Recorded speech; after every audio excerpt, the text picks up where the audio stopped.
All terrorism is coming from Pakistan.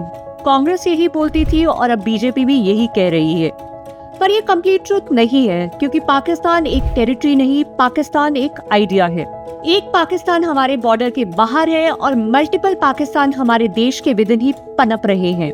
पर मान लीजिए सारा का सारा टेररिज्म पाकिस्तान से ही आ रहा है, तो गवर्नमेंट ऑफ इंडिया ने पाकिस्तान को अभी टेररिस्ट स्टेट घोषित क्यों नहीं किया? इससे रिलेटेड पार्लियामेंट ऑफ इंडिया में कोई रेजोल्यूशन अभी तक क्यों नहीं आई है? हम ये क्यों नहीं बोल सकते अभी तक कि Pakistan is a genocidal terrorist state? Pakistan को टेररिस्ट स्टेट घोषित करना एक ऐसा नॉन काइनेटिक मेजर है। कुछ लोगों का मत है कि ये शायद इंडस वाटर ट्रीटी की सस्पेंशन से ज्यादा इफेक्टिव हो सकता है लॉन्ग टर्म में। पाकिस्तान को टेररिस्ट स्टेट घोषित करने से पाकिस्तान की इकोनॉमिकली वाट लग जाएगी, as international economic support dry होने की संभावना है। इंडिया को पाकिस्तान के अगेंस्ट मिलिट्री एक्शन करने की लेजिटिमेसी मिलती है और इंडिया का ये टैग देने से FATF और ग्लोबल फाइनेंशियल बॉडीज पे प्रेशर बढ़ेगा, स्पेशली पहलगाम अटैक के बाद, कि पाकिस्तान को ब्लैकलिस्ट करने का।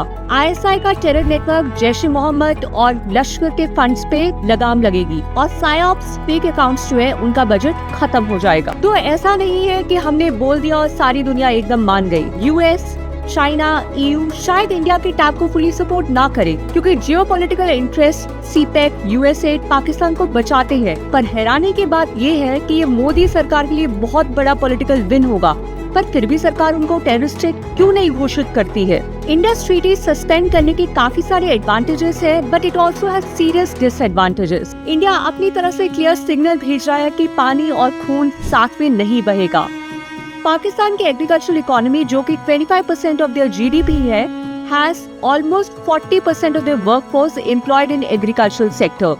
लेकिन इंडस वाटर ट्रीटी को सस्पेंड करने के डाउनसाइड्स क्या है? पानी को वेपन बनाना ह्यूमैनिटी के ब्रॉडर कंसेंसस के खिलाफ है। एंटी टेरर कंट्रीज भी इंडिया से नाराज हो सकती है after a point of time, जब पहलगाम अटैक को थोड़ा टाइम हो जाता है और वो बोल सकते हैं कि ये तो गंदा खेल है।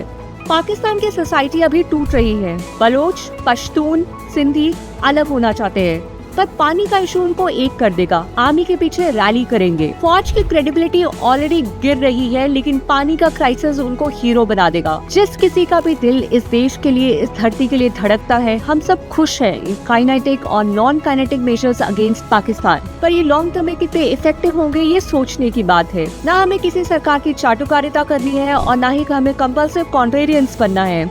सिर्फ इशू को समझने की प्रोसेस में जो हमारे सामने सवाल आएंगे अपनी सरकार के लिए, वो हम पूछते रहेंगे। लाइक कीजिए, सब्सक्राइब कीजिए, शेयर कीजिए और धन्यवाद।